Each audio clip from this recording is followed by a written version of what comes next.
Alright, I'm going to go ahead and take you all through the menu options on a 2026 Hyundai Ioniq 5 Limited.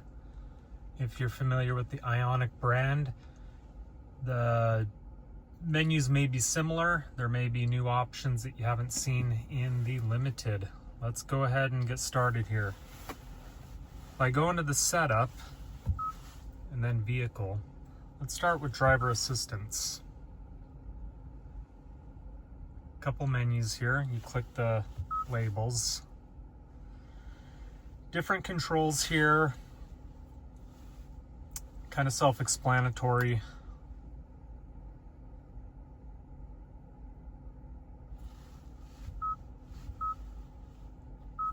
Parking safety.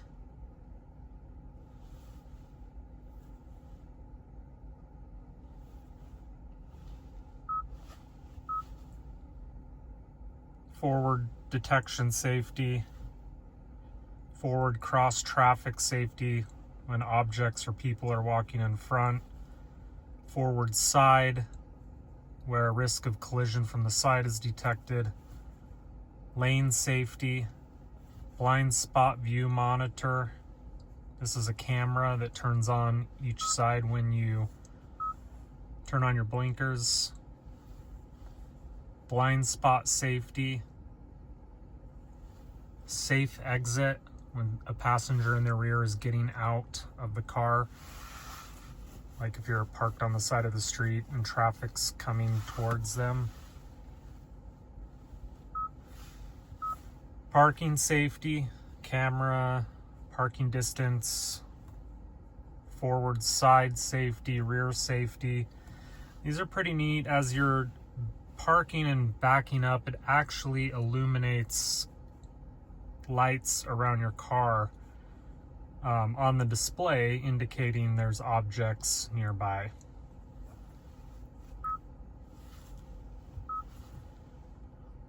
Driver attention warning, leading vehicle departure alert. If you're stopped at a light and a vehicle takes off, this will flash on the screen and heads up display.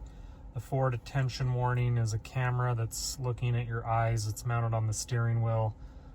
It'll detect your eye position, and if you're not looking at the camera paying attention. Speed limit, basically the camera on the front reads the speed limit signs, gives you a warning.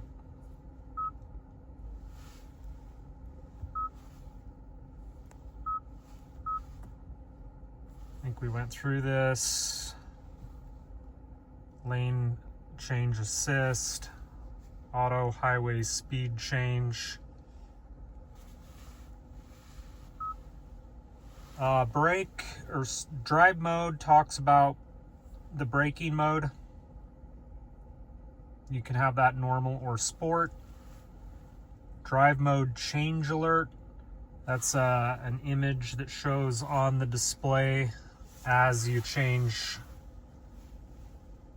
the modes. Climate control eco mode, basically saving on energy.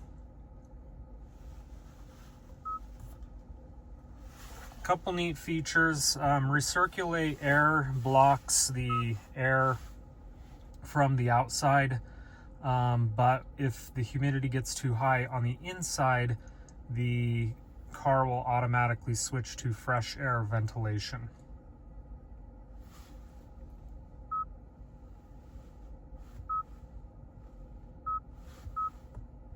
Recirculate air, if you use your washer fluid, it's going to keep the recirculation air on. If you're entering in a tunnel, you can turn that on.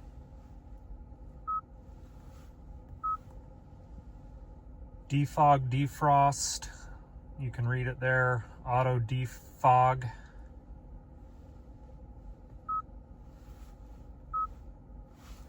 Climate features.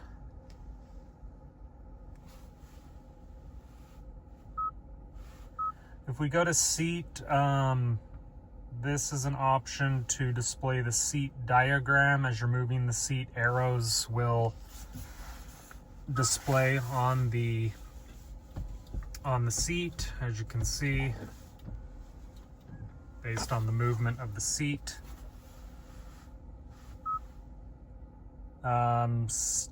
Driver seat easy access, so this is when you have your seat position saved when you exit the vehicle, how far the seat moves back so you can get in and out of the vehicle.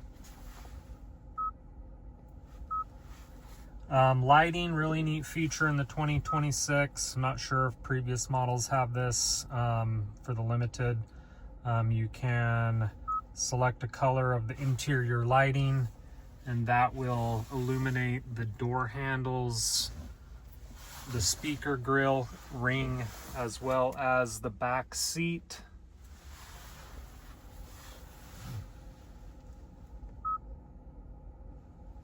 You can adjust the brightness. You can also link the color modes to drive mode.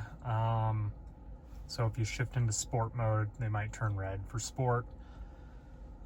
Dimming, there's a lot of options for dimming and controlling features automatically.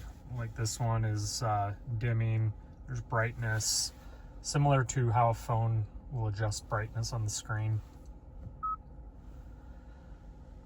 One touch signal, that is for when you are ready to change lanes. If you just tap the signal left or right, it'll just flash 3 times. If you push the lever all the way down, it will of course stay on. The welcome mirror, that is a feature that will open the mirrors as they collapse. You can kind of see the diagram there. On driver approach is activated when a driver with the smart key is nearby. Headlight delay, high beam assist, interior lights always on.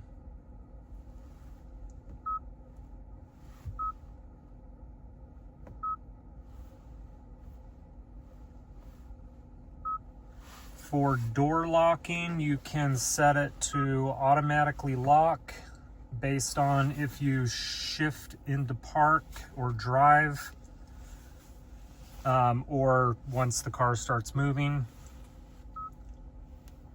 Unlock is similar. When you shift into park, the door will lock. Otherwise, you can have it set at vehicle off or just turn the option off.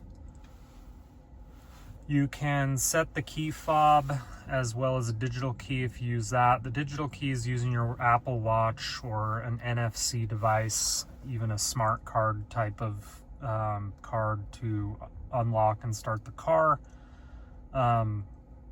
You can set the 2-press unlock to unlock just the driver's door, and then hit the button again to unlock all of the doors. If the feature's off, it'll unlock all the doors on one click.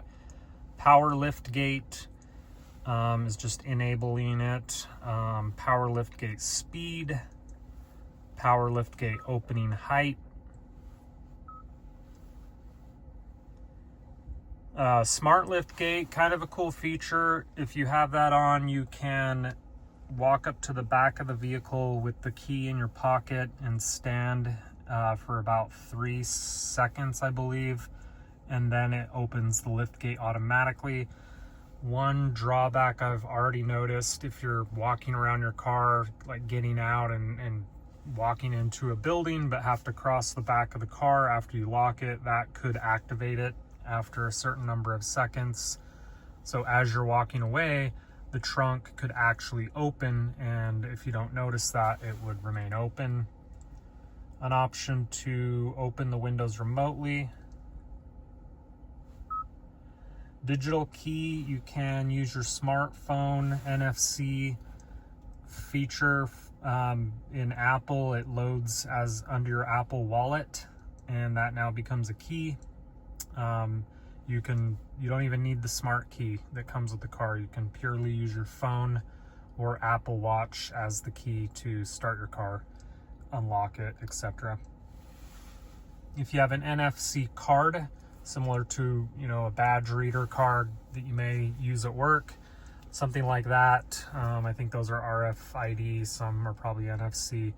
Same concept. You basically put that in the tray here, and it will authenticate and then start the car. Convenience. These features talk about rear occupant alert if somebody's left in the back, like a child in a car seat. Service interval for maintenance. Wireless charging. Wireless charging indicator. This basically changes the light color right here from a green or an orange, just kind of based on the charging indicator or the charging amount. Auto rear wiper. If it detects rain as you're backing up, it'll automatically turn on the rear wiper. Okay, let's check out the other menus.